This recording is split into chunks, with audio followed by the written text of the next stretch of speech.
Challenge 11. The Challenge of Digital Culture. The Directory for Catechesis highlights the trends and challenges of digital culture today. The introduction of digital tools and their use on a massive scale has caused profound and complex changes on many levels, with cultural, social, and psychological consequences that are not yet entirely evident. One lives in a highly digitalized culture that has had a profound impact on ideas of time and space, on our self-understanding, our understanding of others and the world, and our ability to communicate, learn, be informed, and enter into relationship with others. The digital, therefore, is not only a part of the existing cultures, but is asserting itself as a new culture, changing language, shaping mentalities, and restructuring value hierarchies. And all of this on a worldwide scale because, with geographic distance eliminated by the pervasive presence of online devices, it involves persons in every part of the planet.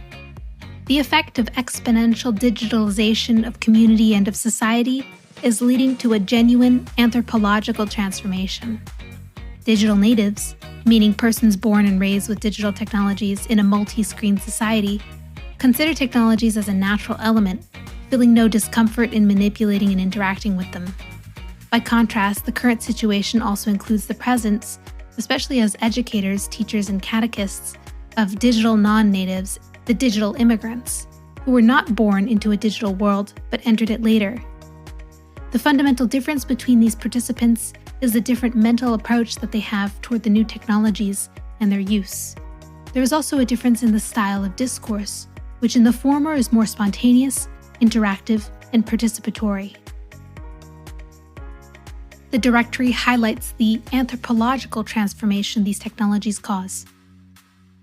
A digital native seems to privilege the image over listening. This consumption of digital content, therefore, is not only a quantitative process, but also qualitative, producing another language and a new way of organizing thought.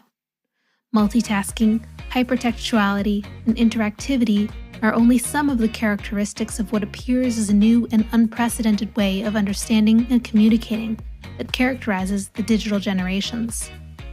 There emerges a capacity that is more intuitive and emotional than analytic.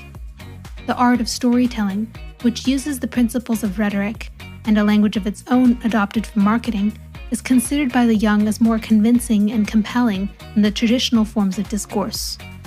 The language that has the greatest hold on the digital generation is that of the story rather than of argumentation. Paragraph 364 of the directory continues. These horizons show how the digital and its tools are potent means for finding new and unprecedented forms of transmission of the faith, but it is also true that ecclesial action must make known the possible ambiguities of a language that is evocative, but hardly communicative of the truth.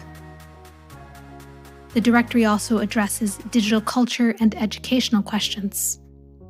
In paragraph 368, we read, technological development in the field of digital media offers the possibility of immediate access to all kinds of content divorced from any sort of hierarchy of importance, creating a culture that is often marked by immediacy, by the right now, and by the weakness of memory, and bringing about a lack of perspective and of a grasp of the whole. The media, by its very nature, provides selective versions of the world rather than direct access to it, combining different languages in a message that is diffused globally and instantaneously. The new generations are not always formed and equipped culturally to face the challenges that digital society presents. It is urgent, therefore, to provide an education on the media, because what is at stake is a form of digital illiteracy.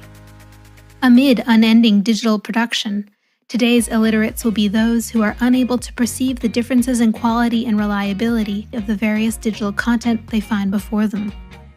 It is becoming ever clearer how social media, especially those of a digital nature, are in fact the principal agents of socialization, almost coming to the point of replacing traditional ones like family, church, school.